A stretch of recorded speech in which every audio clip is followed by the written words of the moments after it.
Hi, it's Christian from Human Risk here. The episode you're about to hear isn't the Human Risk podcast. But bear with me. What you're about to hear is the first ever episode of a brand new podcast called Behind the Spine. As the name implies, it's targeted at writers and helps them find learning opportunities in the most unlikely of places. I'm sharing it with you for a number of reasons. Firstly, because one of the main ways we make sense of the world around us is through stories. Whether that's children's fairy tales that help shape our perspectives on the world, or the stories we tell ourselves and others to justify the decisions we make. We're not short, after all, of examples of politicians and others using creative storytelling to justify their actions. So if we can better understand stories, we can better understand behaviour. The second reason I'm sharing it is that the presenter, Mark Heywood, who, full disclosure, is a friend and former colleague of mine, recently appeared on episode 19 of this podcast talking about how the coronavirus is impacting the creative industries. At the same time that we recorded that, we also recorded the episode you're about to hear. Yes, that's a roundabout way of saying that I'm on this episode, talking to Mark about human risk and what drives our decision making. For that reason, I thought it would be a good idea to also share it with my audience. If, as I'm sure you will, you like what you hear, then you can subscribe to Behind the Spine wherever you get your quality audio content. There's also a link in the show notes. Given the guests Mark has managed to line up for future episodes, I'd highly recommend you join me in subscribing to the show. I'll be back very soon with another Human Risk podcast, but for now, I hope you enjoy episode 1 of Behind the Spine.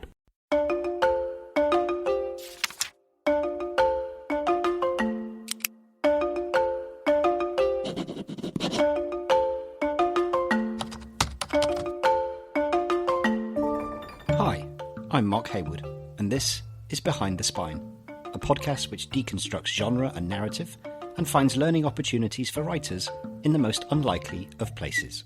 I think we're really having to question our values and ethics, and I think at a time like this when we are faced with thoughts around our own mortality, we start to think about ethics of the people that we engage with, the companies that we buy from, the people that we interact with, who we respect.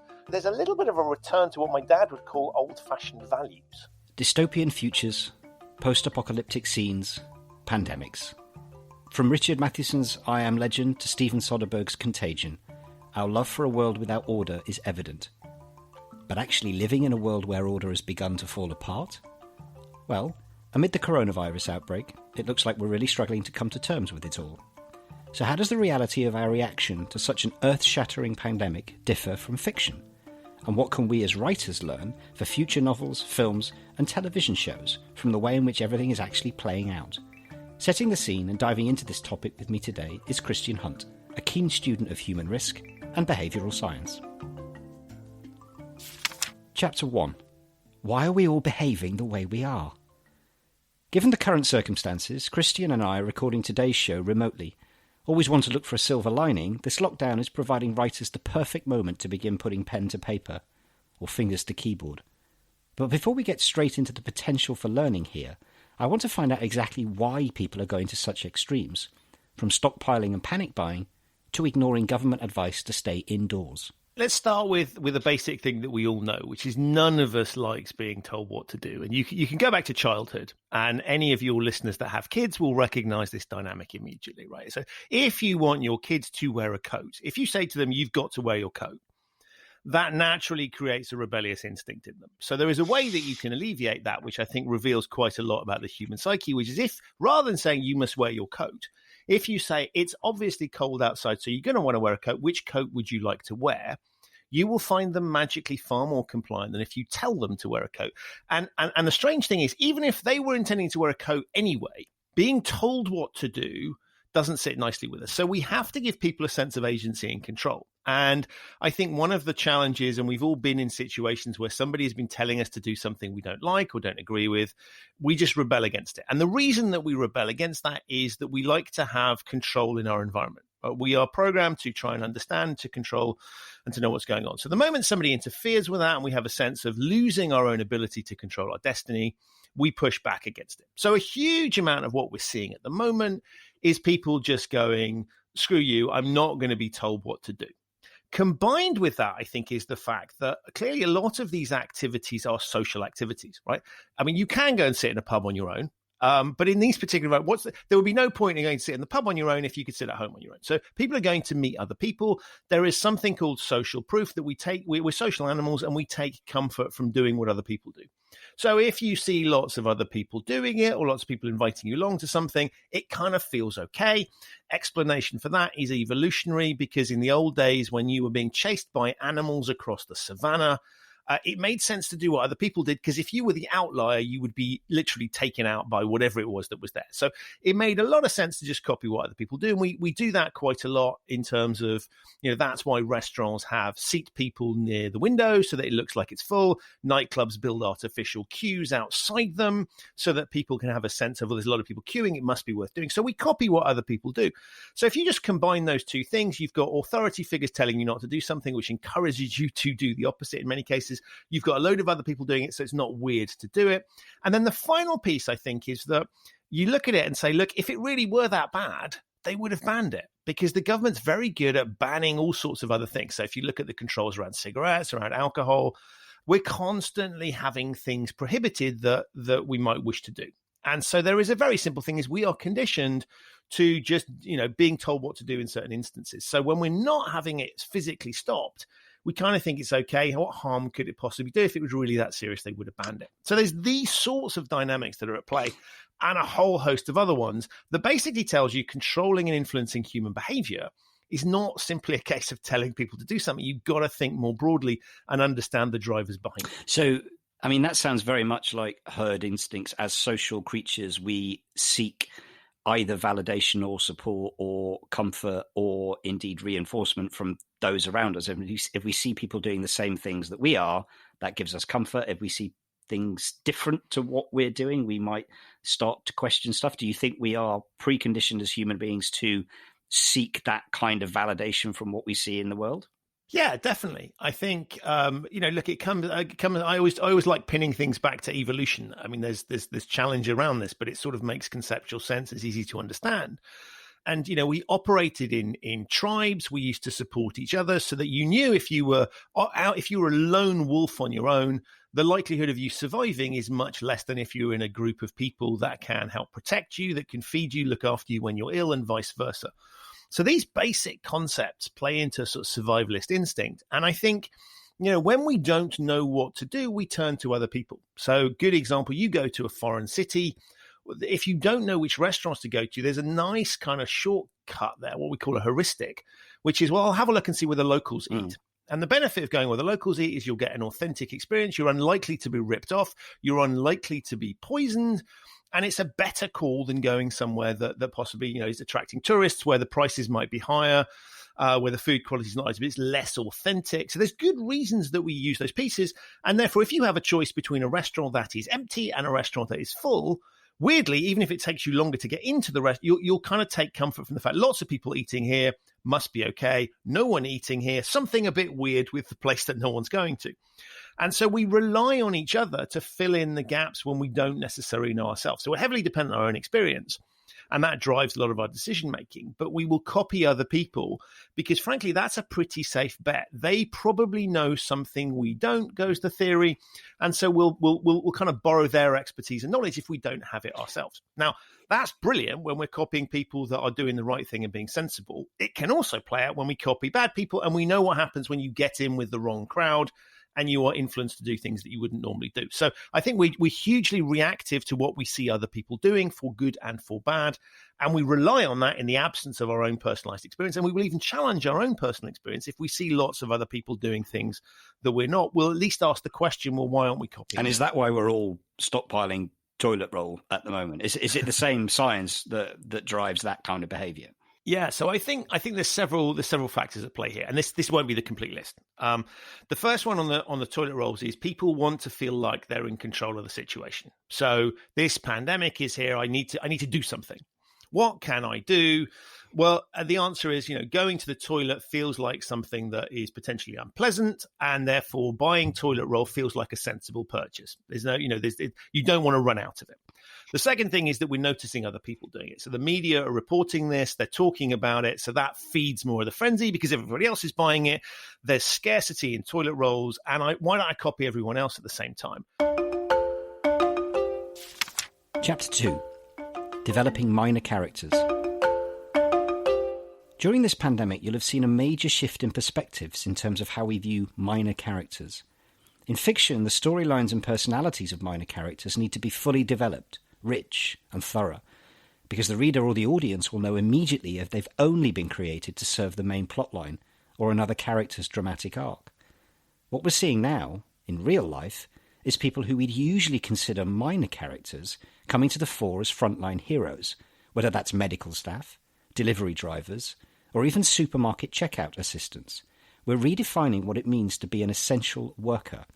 So my question is, are we seeing a fundamental change in what we as society believes is important to us? Yeah, I think it's really interesting because if you look at the sort of the phraseology that's come out of certain politicians where we talked about low skilled workers, and look at the amount of money some of these people get paid. Look at the nature of things like 0 hours contracts where you have none of the kind of social security blankets and support mechanisms that traditional employees have, that have allowed companies like Amazon to grow big very, very quickly, right? They can scale up without having big fixed costs. You don't have to pay people for holidays. You don't have to pay people if they don't work for you. Uber's another example. You've had all this economy build, a gig economy built up around this dynamic. And what we're now seeing is that those people are fulfilling really critical services and doing critical things in a way that other people who always thought they were, masters of the bankers always describe themselves as masters of the universe. Well, not every banker, but, a lot of them thought about themselves as we're really important because we're helping to. And the sort of nonsense that would come out about, what do you do? I work in a bank. I'm helping the industry of, build itself up. But actually, you're not doing something that's critical that we really need. We can survive without that. We can't survive without people delivering us food to supermarkets. We can't survive without people working in the fields. We can't survive without, basics or transport workers. So I think it's really interesting where we're seeing the value of some people has not been reflected in the amount of money they earn, has not been reflected in the way that society has sought to look after them. And I think those chickens are coming home to roost now as we recognize that, who really matters here. And a whole host of us, and, present company included as I am, are doing things that are nice to have and they're beneficial, but they're not critical and they're not mission critical. And I think we're really getting back to realizing who's valuable and who's not. And the disconnect between how society has rewarded people, both in terms of money, but also in terms of status, I think we're going to see a real shift in. And so you're right, people that were doing peripheral things who are often looked down upon are the very people that we need to keep the machine running. And that's a massive realization. And you see, it's interesting to see kind of right-wing governments here in the UK, as an example, really starting to recognize that, and where the language is changing. Low-skilled workers are becoming key workers and critical workers. And just that shift in itself tells you a lot, let alone some of the economic changes we're seeing. Yeah, it's interesting. If I kind of think back to, we're in the first year of a new decade, and the 20s are back, and I thought that might be a really cool thing just because everybody loved the 20s. But when you actually analyze it and you think about what the 1920s brought us, we go back like 100 years. We had the end of the Great War as it was known then, and then we had 2 years of Spanish flu, in which pretty much 5% of the world's population was completely wiped out. And you roll the clock forward by almost a decade, and you have the Great Depression. It's astonishing to reflect on the fact that the creative output of the 1920s was so extraordinary. You had the likes of T.S. Eliot, James Joyce, F. Scott Fitzgerald, Hemingway, all writing and working incredible stories that really, typically, if there were a theme that dominates that decade 100 years ago, it was about decadence and the collapse of the American dream. And it was really a statement about the world. I would like to think that if we were to roll the clock forward by another 100 years, people would look back on creative output from the 2020s and reflect that, just sort of that change in perspective of how we view people and what we deem as being important. Because the people that do, check you out of a supermarket or deliver the food to your door, that is now front and center in terms of being almost, they're not first responders, but they are critical to keeping things going. So do you think there is a sense of those sorts of roles changing, not just politically, but societally, in terms of how people view the importance of the person that delivers food to your front door? Because if you can't go out, you are heavily reliant on those sorts of people now. Yeah, and I think people have certainly have taken money to be a way of isolating themselves, right? So you see, if you look at the rich and famous, they live behind gated properties in exclusive areas. They take themselves out of physical danger. They take themselves out of potentially emotional, social danger, as they might see it. And so I think there's been this sort of distancing.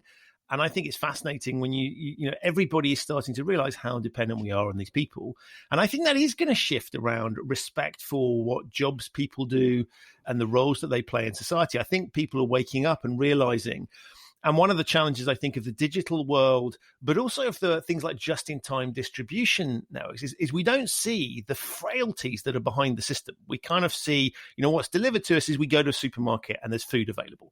We can download things whenever we want to. And, I've had a simple thing where my internet's been down for a few weeks. And it feels like it's a disaster. It's just like I can't get hold of it.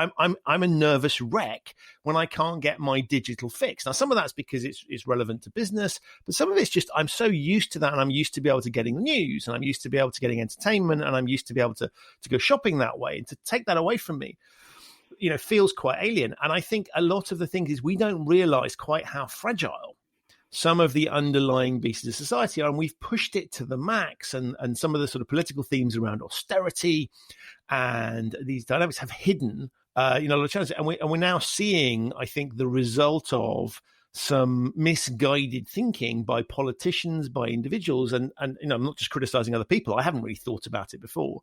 And I think we're starting to think about our own mortality in a slightly different way. So there's a lot of challenges here to what we thought we had Mother Nature nailed down. And we saw that, with the fires in Australia.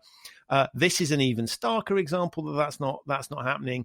And so I think we're really having to question our values and ethics. And I think at a time like this, when we are faced with thoughts around our own mortality, we start to think about ethics of the people that we engage with, the companies that we buy from, the companies that employ us, the people that we interact with, who we respect, who we don't respect. It's been very interesting watching. I think the volume of celebrity comment on the news has gone down. As people have noted that they're not quite. I mean, there's still out there's people bloviating that don't know what they're talking about, but there's been a reduction of that, and I think there is a focus on looking at trusted voices. So there's a little bit of a return to what my dad would call old-fashioned values. Chapter 3: The Bad Guys.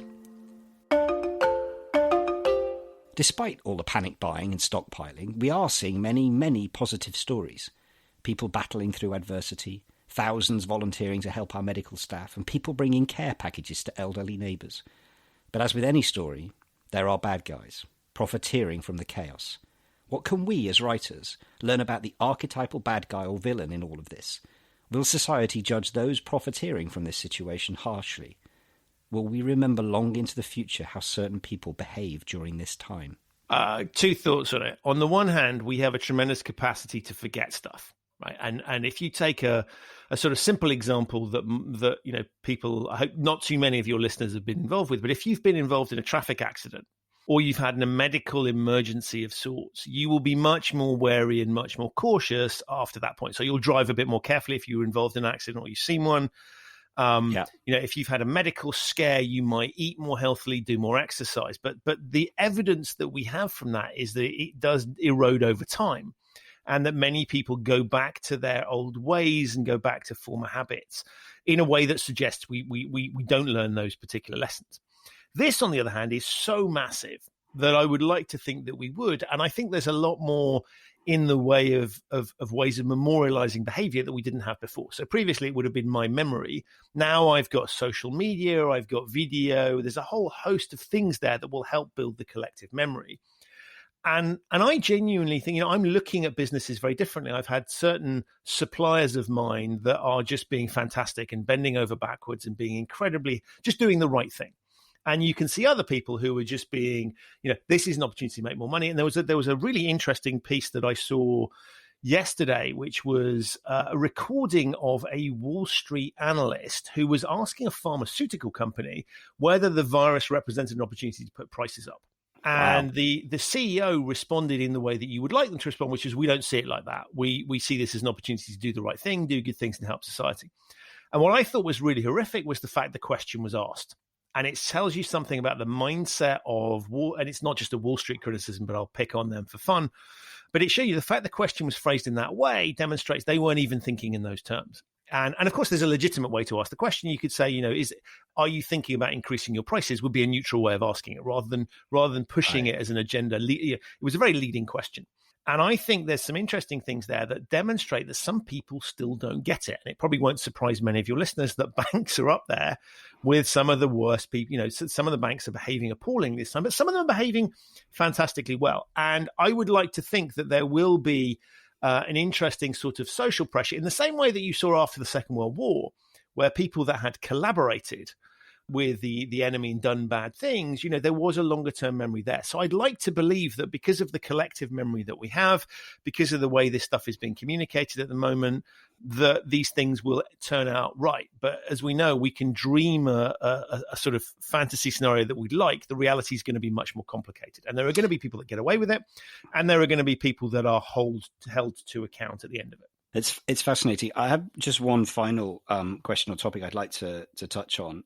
If we think about writers writing, stories like this, particularly in the what will the new world be like when this is all over? If we were to go and push the boundaries and say, look, we're in a post-apocalypse dystopia, there are several tropes of those types of stories, which is people completely re-baseline their approach to risk. As a student and a keen observer of behavioral science in human beings, is it fair to say, and I've always wondered about this, is it fair to say that if you introduce something like a safety enhancement, or you tell people that this is for their own particular good, whether it be seatbelts in cars, whether it be assisted braking, whether it be, road signage that says, slow down, do you think that we are encouraged as human beings to take more risks if we believe something is safer, is the first part of the question. And secondly,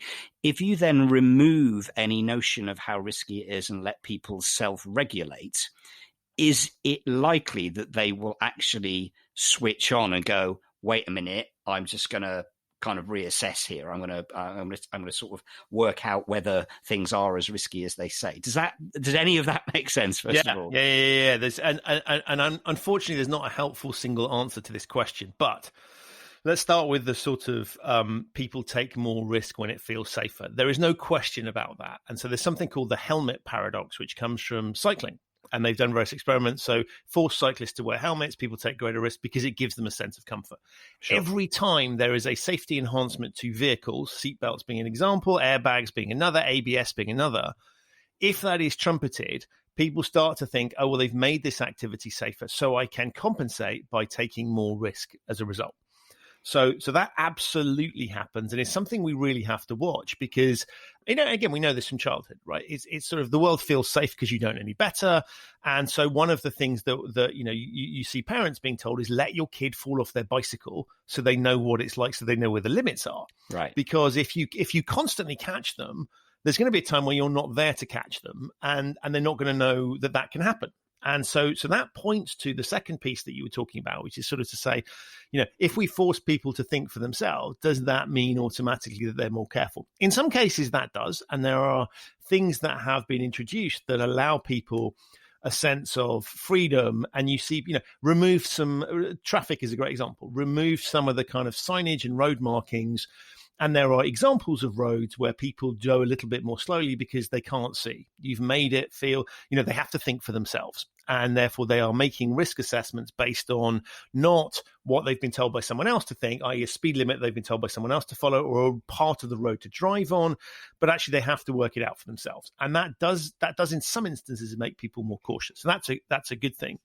But there are other examples where people just become reckless because they don't really see the full extent of the risk or understand it. So the answer is we have to calibrate that according to the individual situation, and we have to be very careful around whether that works or doesn't. And of course, make the average cyclist is safer when they're wearing a helmet. So to a certain extent, if you were to say, well, we're not going to make helmets compulsory because that makes people take more risk, it may be better for society to say we have to accept the fact that we make it safer and there's increased risk, but overall we're protecting more people with that piece. And so it's a really, really tough dynamic to manage. But the other thing to think about is a sort of, there's something called the fence paradox, which I find fascinating, which says if you limit people by regulation, and this could be limiting banking, this could be limiting speed limits, could be any sort of form of piece, what often happens is everybody goes up to the limit because they assume that you have safely calibrated that limit, and therefore it's okay to go up to the limit, maybe even a little bit over it.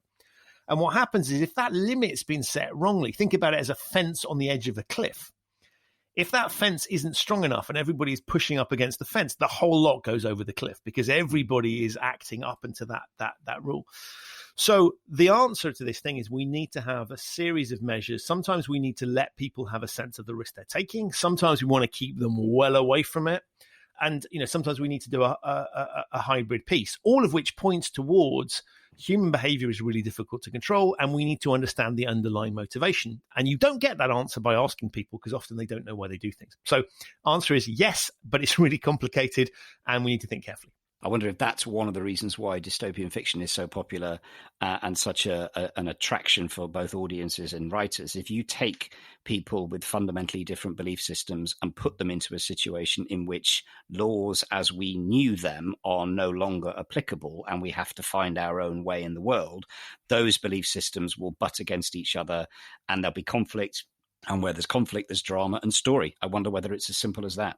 That makes a lot of sense, right? And I think it's sort of one needs to stress test these things, right? It's not particularly interesting having a world where, let's just say it's illegal to murder someone. And sort of, the majority of people will kind of think that's okay as a rule. You're not really stress testing human behavior. You find you need to have some people that will cross the line and who think murder is okay, or maybe you give them a reason. But that makes it quite. If you can bring that ground where you've got something that people are up against, a rule, a norm, a dynamic, you get into the realms of sort of much more interesting character traits and much more interesting behavioral analytics that I think makes for better drama. So I think you're right. I think if you take things that are uncontroversial, you have to then make the people slightly controversial, make them think different. If you can move it, if you can shift the norms a bit and shift the underlying dynamics, it's probably more fertile ground because you don't have to stretch too far on the behavioral front to get something interesting. Wonderful. Christian, thank you very much. In the spirit of storytelling, maybe we should do this again in 28 days later and see what the state of the world is actually very like. But for now, thank you very much for your time. I appreciate it. Thanks a lot, Christian. Thanks for having me, Mark. It's been a pleasure. Conclusion. A massive thank you then to Christian Hunt for joining me on the podcast. So to recap, what have we learnt? We're probably behaving erratically during this pandemic for a range of reasons. We don't like being told what to do. We like to follow the crowd and copy their actions, rebellious or otherwise, and the limits on what's safe weren't set quickly enough. The way we view life's minor characters is shifting, and we're beginning to realise what is truly important to us. And the bad guys in this situation are those profiteering from the chaos, and it's likely their actions will be burned into our collective memories, particularly through social media and the internet. Thanks for listening. I'm Mark Heywood, and if you'd like to get in touch, we're on Twitter and Facebook @Behind the Spine. New episodes are released weekly. Please like and review us on Apple Podcasts. It really, really does help. Goodbye for now. Stay safe and keep writing.